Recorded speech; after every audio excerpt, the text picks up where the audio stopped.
Somebody help me. I am forgiven. We're going to go to the book of Psalms and look at the 32nd number of Psalms. And that's where we will spend the time in this discussion. First, in the Psalm 32, we notice that David, who is considered the author of this psalm, gives us a sincerity of comfort. Well, it starts off, oh, what joy for those whose rebellion is forgiven, whose sin is put out of sight. Yes, what joy for those whose record the Lord has cleared of sin, whose lives are lived in complete honesty. How great it is to not have to be no fake. Take the load off when I don't have to go around front. You know what I'm talking about? I don't have to go around Malaki. That's a mess. I understand why Malak's got such a good business system there. Because we got so many people Malaki.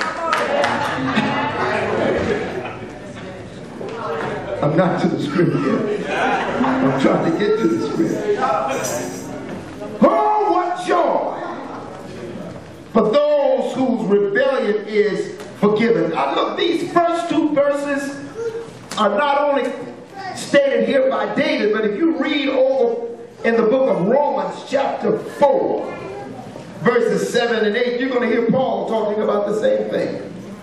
Oh, the happiness of the man whose rebellion has been forgiven, the woman whose rebellion has been forgiven, the boy, the girl whose rebellion has been forgiven, whose failure to hit the mark has been covered. We can learn a great lesson from here. When you fail to reach a goal, when you fail to hit a mark, you walk around with your head down and discouraged. Somebody needs to come to you and say, lift up your head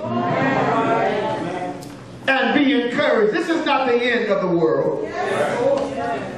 Just because you could not buy that, or you could not drive that, or that you couldn't eat that, or that you couldn't wear that, just because you couldn't do that, your life is not over.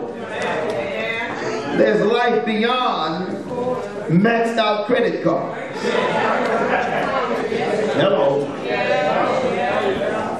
How happy is the man on whose account the Lord does not put his crookedness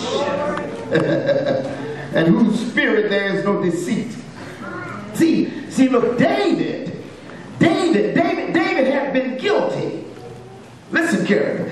David had been guilty of all of this. He had rebelled against the law, and he had failed to meet God's righteous standard. He had allowed his crooked nature to control him. He had deceitfully covered the whole matter up for a year. Think about it. There was nothing here that David wasn't guilty of. Can you hear what I'm saying? Everything that he is singing about is because he was guilty. It wasn't some of the prayers that we pray. We go before the Lord with these laundry prayers, as if he don't know what we really did. Lord, I just want to praise you. I just want to thank you, Lord, for another day. Lord, you should have been saying, Lord, I messed up when I did that. Lord, I did this. And Lord, I was hateful. I was bitter. Lord, I was a slanderer. Lord, I've been cussing and fussing about folks. Lord, I've been dragging people down.